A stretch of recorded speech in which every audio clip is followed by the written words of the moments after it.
Hello, good morning everyone.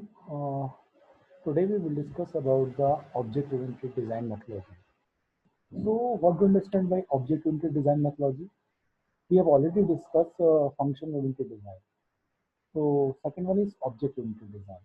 Object-oriented design methodology use the object-oriented concept, just like your class diagram, sequence diagram, collaboration diagram. Lot of diagram we will discuss.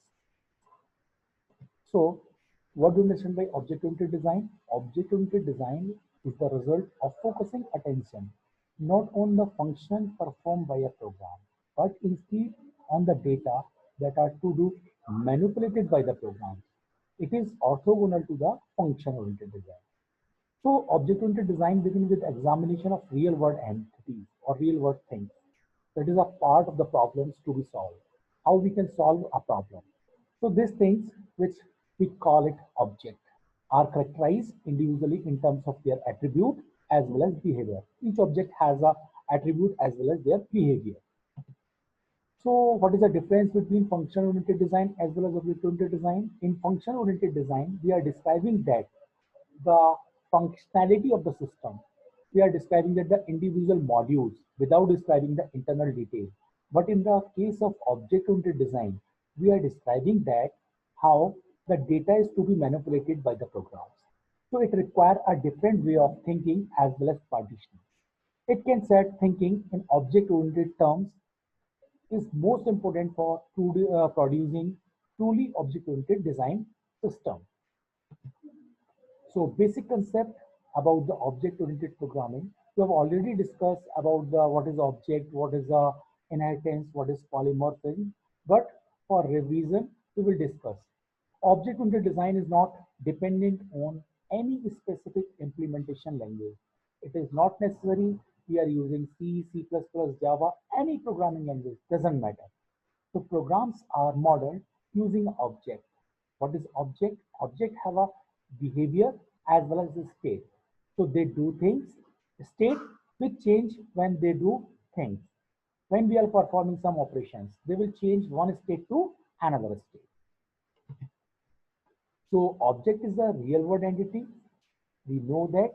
So meaning is an entity able to save a state that is called information, which offer a number of operations that is called behavior to either examine or affect this state.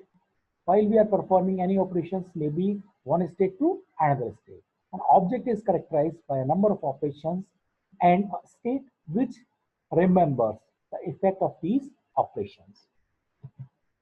How two objects are communicating with each other? Objects are communicating via message passing. Message consists of the identity of the target object, the name of the requested operations, and other operations needed to perform the function. So messages are often implemented as a processor or function call. Third thing is abstraction. Abstraction meaning, what is the meaning of abstractions? Abstraction is the elimination of irrelevant as well as amplification of the essential. Irrelevant data, we need to hide it. Class. What do you understand by class? A class is we can say, a collection of objects that have a same property. So some of the objects may have a common characteristics and we can group the objects according to these characteristics. This type of grouping is known as a class. A class is a set of objects that share a common structure as well as common behavior. Just like example, if we can take, we need to develop a software for employee salary management system. So there is no required of bus reservation system, bus details. We need to require employee details, how many hours they have worked. So those structure having a common behavior, common properties, we need to group into a class. So this is an example. Class is a car, maybe instance, Indica, Santro, Maruti, as well as Indico. These are the instances of the class. Class have a three things. First one is the name of the class. Second one is what are the attributes of the class. And third one is what kind of operations we need to perform by the class. That is called set, color, draw. Operation in a class can be public, private, as well as protected. Public means accessible from the outside, private means accessible only from within the class, and protected means accessible from within the class and from within subclass. What is attribute? Attribute is a data value held by the object in a class. The square class has two attributes, a color as well as array of points. So each attribute has a value for each instance. What is operation? Operation is a function or transformation that may be applied to or by the object in a class. In a square class, we have two operations, set color as well as draw. All objects in a class share the same operations. An object knows its class and hence the right implementation of the operations. Operations are shown in the third part of the class as indicated in figure number 21. In this class is a triangle, name is triangle.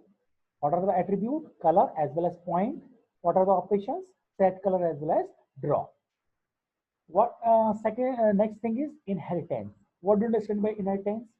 Inheritance is a property of object-oriented programming.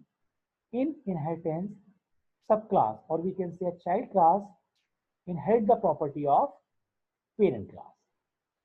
So different kind of inheritance, single inheritance, multiple inheritance, multi-level inheritance, all these things.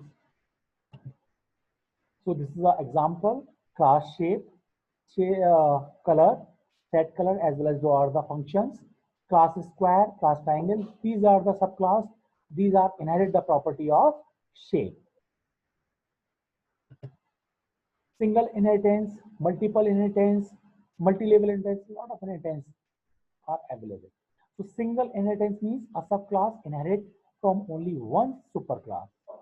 Class hierarchy is in a tree. Multiple inheritance means a class inherits from more than one class. Can cause runtime conflicts. Repeated inheritance, a class inherits from a class but two separate paths. Next one is polymorphism. When we abstract just the interface of an operation and leave the implementation to subclass, it is called polymorphic operations as process is called polymorphism. Encapsulation means information hiding. Encapsulation is also commonly referred as information hiding. It consists of a separation of the external aspect of the object from the internal implementation detail of the objects. Next one is hierarchy.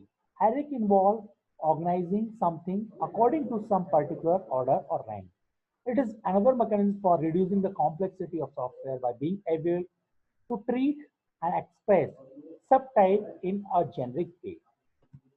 This is like an example, assets, bank, security, real estate, saving, checking, stock as well as bond. So this is a hierarchical structure of the program or software. UML. What do you understand by UML? UML is a unified modeling language that is used to graphical representation or graphical notation for object-oriented analysis and design. Allow representations for various aspects of the system. Different kind of notations we are using to develop the models for the systems. Object-oriented analysis and design methodology use ML to represent the model, how we are creating the models. Modeling is used in many disciplines, just like architectures, aircraft, building. A model is a simplification of reality. A good model includes those statements that have broad effect and omit minor statements. A model of the system is not a system. Model help us, or we can say a developer, to visualize a system, how the system look like, which kind of operations we can perform on it. To help specify the system structures, give us a template that can guide the constructions, documents the decision taken and their patient. Different view of the UML modeling, in a use case view, in a design view, in a process view, in an implementation view, or deployment view. We will focus on model for design, class diagram, interaction diagram. Majorly used, we can use case model, class diagram, interaction diagram, as well as sequence diagram in object-oriented design. So next class, we will discuss all these diagrams. Thank you.